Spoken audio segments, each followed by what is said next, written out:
इस खबर के प्रायोजक हैं जीवन ड्रॉप मिनरल वाटर, कुशवाहा भवन निकट पंजाब नेशनल बैंक, फाजिल नगर, जनपद कुशीनगर। हमारा संकल्प कि आपके स्वास्थ्य को बनाए बेहतर, अच्छी गुणवत्ता और अच्छी परख के साथ आधुनिक मशीनों से बना एक ऐसा मिनरल वाटर जिसके बूंद बूंद में है शक्ति। ऑर्डर करें कम दामों में बेहतर जल।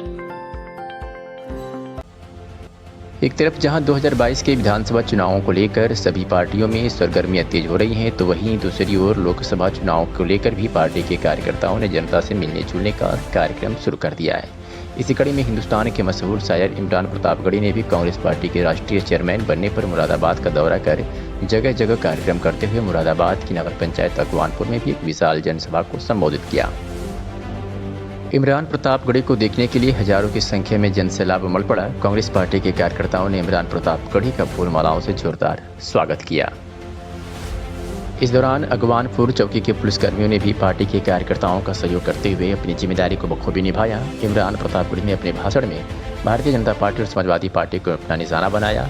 दोनों पार्टियों पर कटाक्ष करते हुए अपनी शायरी की लाइनों में मुरादाबाद सांसद डॉक्टर एस.टी. हसन को गूंगा बेहरा बताया, जो आपके हक की बात ना बोलते हैं और ना ही सुनते हैं, और कहा कि आपसे ऐसे सांसद को अपने जिले की कमान सौंप दी जिसमें किसी का सामना करने की हिम्मत नहीं होती। इमरान प्रतापगढ़ी ने अपने भाषण के अंत तक समाजवादी व बीजेपी दोनों पार्टियों के खिलाफ जहर उगलते रहे और आने वाले लोकसभा चुनाव में स्वयं को मुरादाबाद का सांसद बनाने की जनता से अपील करते हुए अपनी शायरी की लाइनों से कार्यक्रम का समापन किया।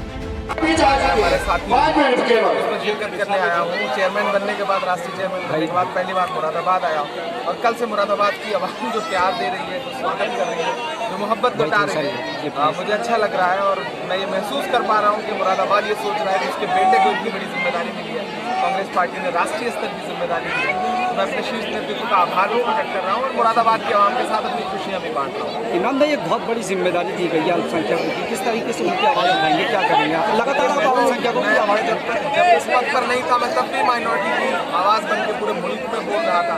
अब मेरे पास एक प्लेटफॉर्म है, बहुत बड़ी जिम्मेदारी है, तो मुझे पूरा यकीन है कि मैं अक़लियतों की जिस तरह पहले आवाज़ था, अब इस आवाज़ को और मजबूती दी है कांग्रेस पार्टी ने। मुझे राष्ट्रीय चेयरमैन बना करके कांग्रेस ने संदेशा पूरे देश के नेतृत्व को दिया है कि हम तुम्हारे मुद्दों के साथ खड़े हैं, हमने तुम्हारी आवाज़ को इतनी बड़ी जिम्मेदारी और ताकत दे दी है, अब इससे काम लीजिए। तो मैं उनके भरोसे पे खड़ा हूँ। तो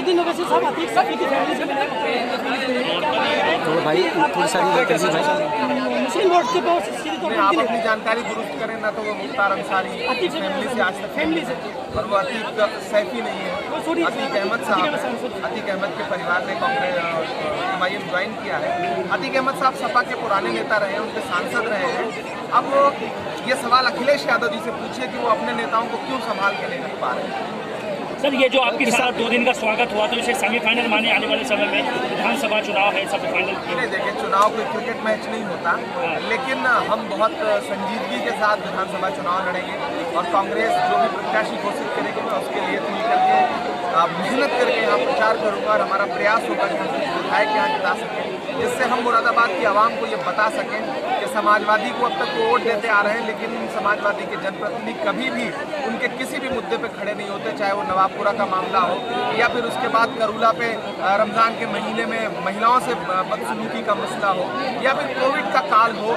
कभी भी समाजवादी का कोई भी प्रतिनिधि आम आवाम के साथ नहीं खड़ा रहा है, कांग्रेस खड़ी रही है, इमरान प्रतापगढ़ी खड़ा रहा है। तो मैं ये एहसास भी दिलाऊंगा, अगर हमारे कुछ विधायक जीतते हैं तो मैं आवाम को एहसास दिलाऊंगा कि रहनुमाई क्या होती है। मुख्यमंत्री जी ने गन्ने मूल्य 25 रुपये बढ़ा दिया है, क्या 400 किसानों की जान लेने के बाद 25 रुपये मूल्य बढ़ा देने से क्या इसे मुआवजा माना जाता है? बहुत शर्मनाक है। देश का प्रधानमंत्री, प्रदेश के मुख्यमंत्री किसानों के दुश्मन हैं, किसानों से अपनी दुश्मनी निकाल रहे हैं। 400 से ज़्यादा मौतें हो चुकी हैं, कुछ को कितनों का लहू चाहिए, अर्ज़े वतन कितनी आंखों से कलेजा तेरा ठंडा होगा, ये नरेंद्र मोदी को पता है। आने वाले समय में इमरान भाई फिर एक चुनाव